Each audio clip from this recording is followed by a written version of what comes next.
Welcome back. You're watching Business Today here on KTN News, and we're coming to you live from the University of Nairobi. We are talking growing innovation in the country and the continent as well. Africa's population is largely under 25, and they say most of these are young people. So how much more can we tap into this age group using technology and innovation, and helping us now to understand how best we can grow innovation in Kenya and Africa at large? We're joined by Dr. Tony Omwanza, who is the coordinator for the Nairobi Innovation Week, and we also have Dr. Bright Gameli Maudor, who is the head of information security and risk at Cellulant. Thank you so much, gentlemen, for joining us this afternoon. Thank you. When you talk about innovation, there's quite a lot that we can say. We have 36 mobile phone users in Kenya, 36 mobile phones in Kenya today. And we have young people, like the ones we're going to be speaking to shortly, who are developing technologies that are actually growing the industry of services in the country today. I'll start with you, Dr. Tony. What is the essence of Innovation Week? Thank you very much for having us here. The Innovation Week was a concept we built sometime in 2014. And we've run the Innovation Week twice, in 2015 and 16. We've always done it in August, and now we're doing it in March for a number of reasons based on what we've gathered. But the question around why, because there are a lot of problems, all right? And we create solutions for this kind of problems. And they have to develop the mindset that identifies problems and creates solutions. We need funding. We need a customer. We need an appropriate policy environment. We need testing of products. So sometimes we've realized that when people don't come together and share knowledge and build skills and network, we continue working in silos and we create gaps. So we created the Nairobi Innovation Week as a platform that brings together private sector, government, academia, development agencies to share based on the strengths they've got. An innovator will showcase, he probably gets a funder. A policy maker comes in and realizes it's a specific challenge. And so over the last 2 years, we've seen the policy environment improve, startups get funded, become more visible, problems actually clearly articulated, and a number of other things have happened. New programs have started in universities, and we believe that is now going global based on where we've reached as Innovation Week. All right. And Bright, you actually are an industry player at the moment, probably one of the youngest doctors we have in the profession of cybersecurity. But tell us, where exactly do the young people today get it wrong? You know, because we see so many of them coming up with all these digital solutions, but not many of them make the most out of them. What I see is they're going according to what everyone is trying to do. For example, the fintech industry right now is booming.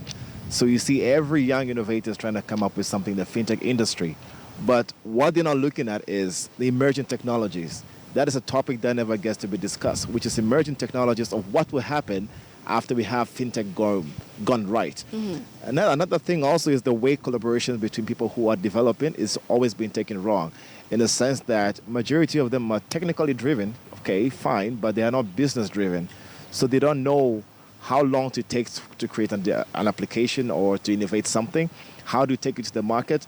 And also one really bad thing is what I call the first viable product.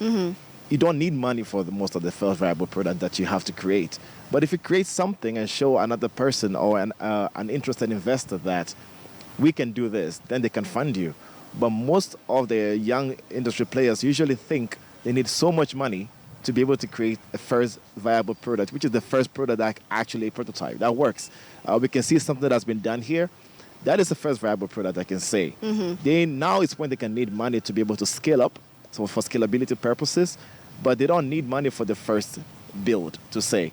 So that disconnect and with them and the industry, and also I blame the industry a lot, saying they're young, they're too young. It's what I feel is personally, that I try to approach some people with solutions that they tell me, hey, you're too young. So when they look at your face, they try to bring you down. Right. So how do they deal with that? Because I'm sure you've been through the same. Yes. So what I basically try to look for somebody who's a little bit older than me, who is a little bit bigger in the industry.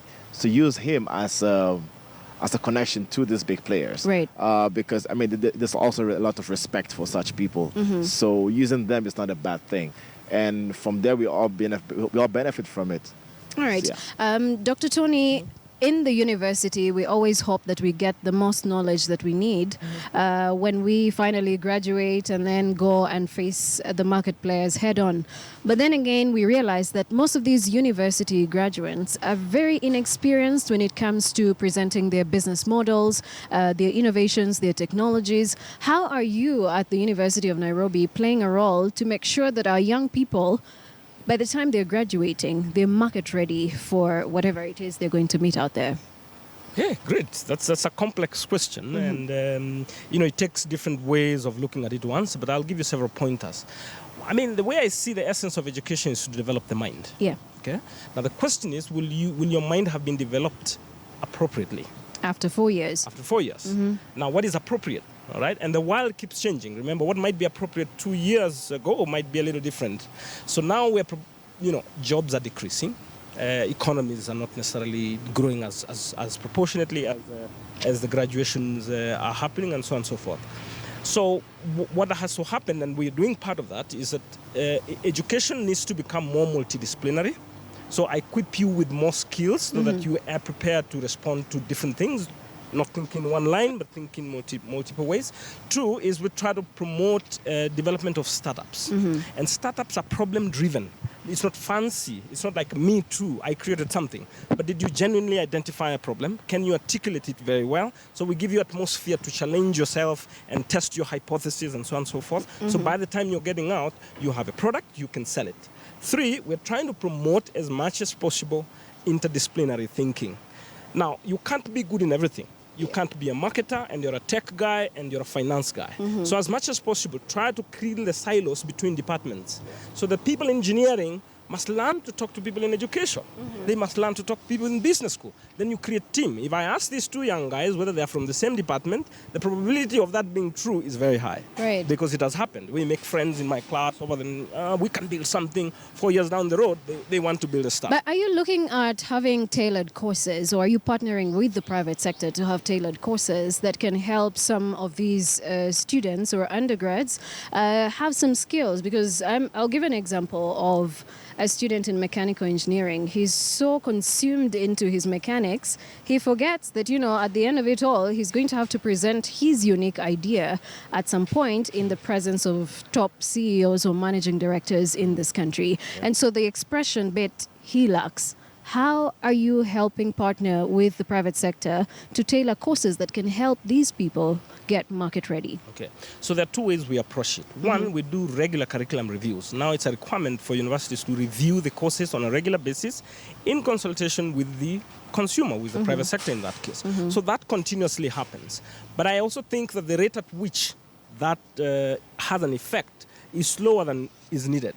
And therefore, there are programs we've designed, the accelerator programs, incubation programs, Right. where young people come in and they're exposed to different things altogether that they may never get in their own department. Right. That's the second way of looking at it. The third way is, look, you cannot be good in everything.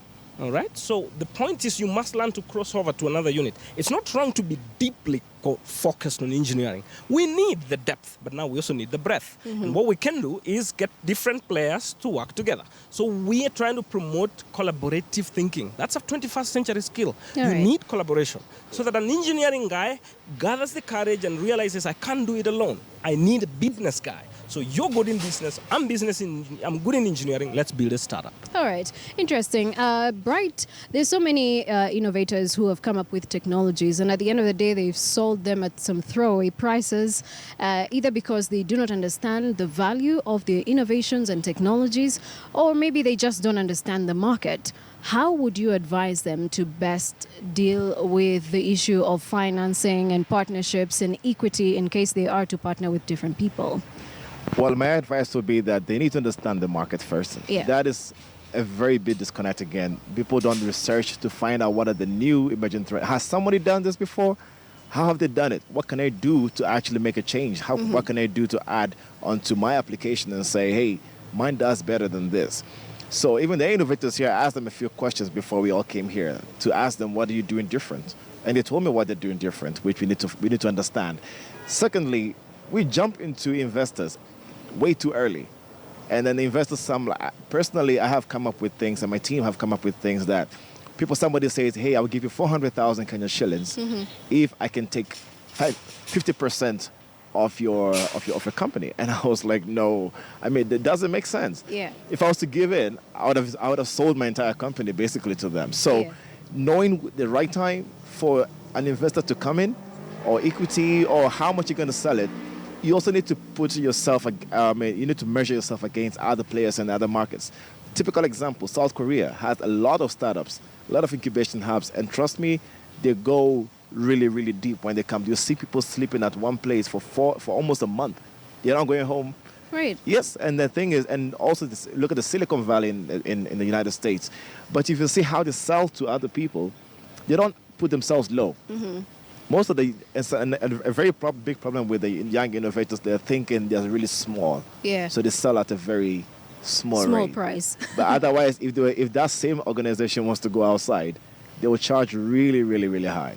Okay. Yeah. Well, thank you so much, gentlemen. We do appreciate the time taken Thank to you. talk to us about growing innovation and what exactly our young people need to do.